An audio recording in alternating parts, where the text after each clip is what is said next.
Eu sou a Patrícia Vieira e esse é o IC Entrevista. Sejam bem-vindos. No programa de hoje nós estamos recebendo a Bruna Trindade, que é advogada e administradora judicial na Valor Consultores. Tudo bem, Bruna? Tudo bem, Patrícia. Seja bem-vinda. Muito obrigada. Então hoje nós vamos conversar sobre um assunto que está aí, podemos dizer que está na moda na área do direito, que é a recuperação judicial. Bruna, nós temos visto muito na mídia, né, nos meios de comunicação, falar sobre recuperação judicial envolvendo principalmente grandes empresas, agora recentemente a Gol, mas teve Americanas, 123 Milhas, a Starbucks. Aumentou aí o número de recuperação judicial? O que é esse processo para as pessoas entenderem melhor? Bom dia a todos. Primeiramente, eu quero agradecer o convite da Patrícia Vieira, do jornal Indústria e Comércio. Para mim é um grande prazer falar sobre esse assunto hoje com vocês. Obrigada. Bom, primeiramente a gente vê esse movimento de recuperações judiciais que deu um grande alavanche no ano de 2023, em virtude de uma crise prolongada que o Brasil já vinha enfrentando, sim, que acabou sendo potencializada com o efeito pandemia e pós-pandemia. Certo. E como efeito de todo esse cenário que hoje está abrangendo todo o nosso país em diversos setores, sim, desde o agro até transportes, na própria saúde, os hospitais também estão enfrentando problemas financeiros, sim, desde pequenos e microempresários que foram afetados pela crise, até grandes companhias, como nós temos visto aí, essas grandes empresas que estão ingressando com pedido de recuperação judicial. Certo. E para o público em geral, que acaba não conhecendo como funciona, será que as Americanas vão falir amanhã, vai fechar tudo amanhã, no dia seguinte? Como funciona? Qual que é o objetivo da recuperação judicial? Então, esse é um instrumento que a lei traz para o empresário se tentar fazer uma reestruturação da sua empresa dentro de um ambiente judicial. Sim. E por que dentro de um ambiente judicial e por que e como isso funciona? Sim. Primeiramente, o empresário que está com dificuldade financeira, tem uma atividade viável economicamente, sim, e tem chance de se recuperar, ele pode entrar com esse pedido perante a justiça e ali ele vai ter a suspensão das execuções que estão tramitando contra a empresa durante um período de 180 dias inicialmente para poder negociar com os credores.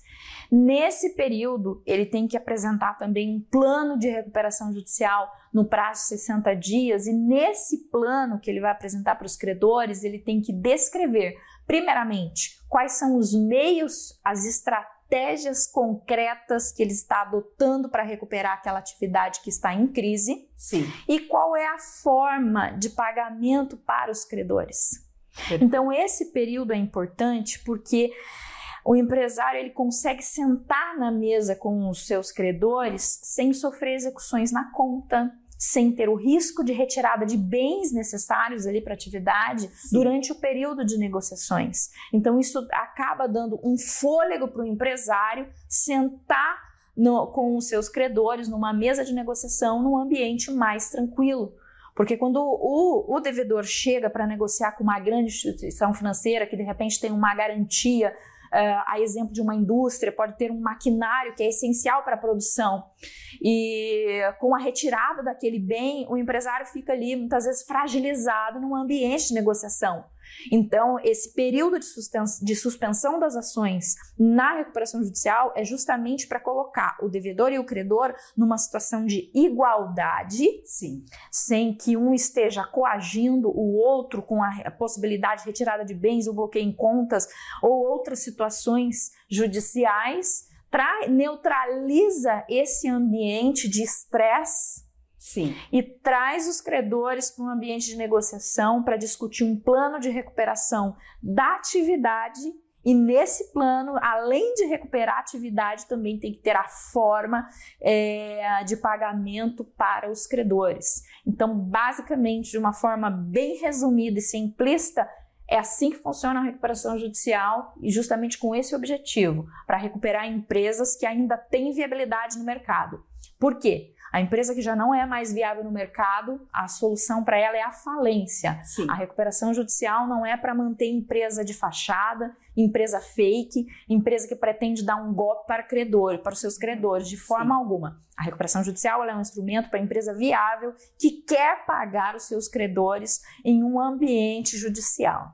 Perfeito. E qual que é o índice de recuperação dessas empresas? Quais as recuperações judiciais que dão certo? Tem um índice para isso?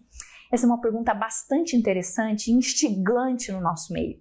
Hoje nós ainda não temos dados oficiais a nível nacional. Sim.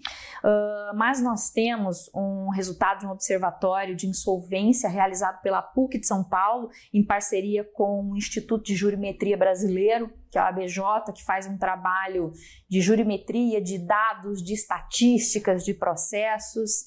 E no estado de São Paulo, no último relatório divulgado pela ABJ, por esse trabalho realizado, em abril de 2022, constatou que 72%, isso dentro daquela realidade, daquele estudo que foi realizado local, 72% dos processos não convoluaram em falência.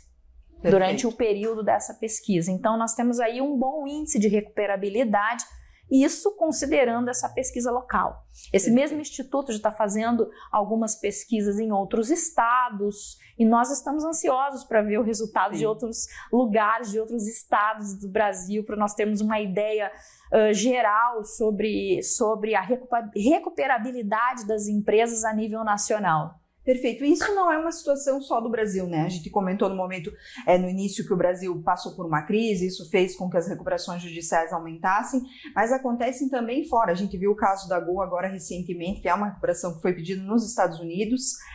O mundo também tem visto aumentar o número de recuperações judiciais? Então, a recuperação judicial, ela é um mecanismo trazido no nosso ordenamento jurídico brasileiro, pela Lei 11.101 de 2005. Certo.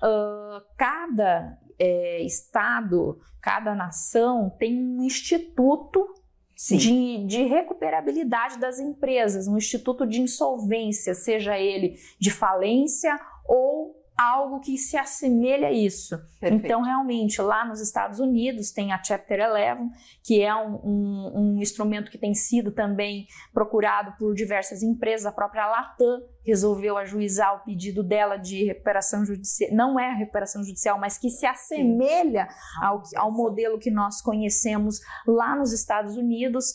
E devido à situação de crise, nós temos visto, sim, de forma geral, diversos países buscando o aprimoramento das legislações locais em matéria de insolvência. Os Estados Unidos acaba sendo um modelo para o resto do Brasil. Nós vimos muitas alterações na nossa lei que acabaram sendo espelhadas no modelo dos Estados Unidos. Por exemplo, o Trump, que é muito conhecido, ele já faliu 10 vezes. Justamente porque a legislação americana permite que o empresário tome riscos, que encerre a atividade e depois possa se reinserir no mercado novamente. Perfeito. E existem outras formas de recuperar uma empresa no meio judicial, além da recuperação judicial? Na nossa legislação brasileira, agora recentemente, com algumas alterações da Lei 11.101, a gente está vendo que o próprio ordenamento jurídico, o legislador, ele está incentivando o empresário a buscar meios alternativos de recuperação, de repactuação com os credores. Nós estamos vendo um incentivo à mediação. Na própria lei, agora, prevê a mediação antecedente, então antes do devedor procurar a recuperação judicial, ele pode ingressar com esse pedido e ali ele pode instaurar uma mediação com a suspensão das execuções, impossibilidade de bloqueios, retiradas de bens no período de 60 dias, é um período bem mais curto do que o período da recuperação judicial propriamente dito, como uma forma de tentar negociar com os credores sem que seja necessário o ingresso oficial de uma recuperação judicial. Aí nós temos também a recuperação extrajudicial, que também dá um prazo para o empresário tentar negociar com os credores no período de 90 dias. Ele já tem que começar a negociação no ambiente privado, certo, com os seus credores, apresentar ali perante o juiz 1/3 de aprovação daquele plano que ele pretende negociar com os credores. Sim. E daí ele tem um período de 90 dias para conseguir a maioria de aprovação para poder homologar esse plano no judiciário. É um período também mais curto, 90 dias. Enquanto na recuperação judicial é 180 e ainda pode ser prorrogado por mais 180.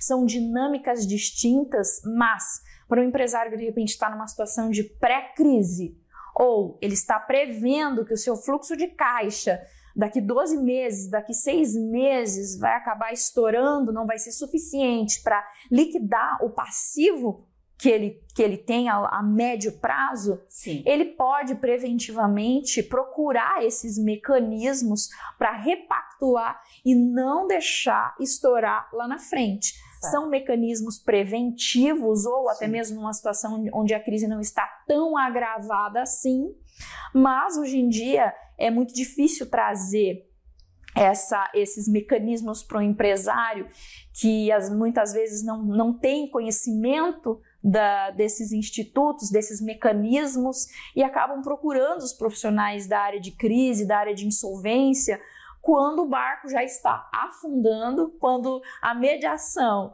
tem um período muito curto, sim, quando a recuperação extrajudicial já não dá mais tempo, e daí ele não tem outra alternativa a não ser a recuperação judicial. Então a gente vê uma falta de conhecimento dos empresários em geral em aderir a essas alternativas antes da bomba estourar. Perfeito. Por isso fica a dica que nós temos um grande público de empresários para ficar sempre atento aí às suas empresas, e é sempre melhor prevenir do que remediar, como dizem. Bruna, aqui nosso tempo é curto, a gente falou sobre esse assunto aí que é tão complexo e interessante, mas para as pessoas que estão nos assistindo e querem saber mais, como que eles te encontram? Bom, vocês podem me encontrar facilmente nas mídias sociais, no meu Instagram, Bruna Trindade Advogada, ou através da minha página no LinkedIn, Bruna Trindade. Eu sempre publico ali alguns artigos falando sobre a matéria, falando sobre casos concretos, sobre assuntos específicos, e vai ser um grande prazer poder interagir com o público em geral sobre esse tema que nós tanto gostamos e tanto nos dedicamos a ele. Tá certo, muito obrigada, foi um prazer entrevistá-la e sucesso. Obrigada. Obrigada a você. Se gostou da entrevista, curta. Se quer assistir outras entrevistas como essa, siga nosso canal. E se quer nos ajudar a fazer o IC, deixa aqui embaixo nos comentários sugestões de temas para as próximas entrevistas. Obrigada, até a próxima. Tchau, tchau.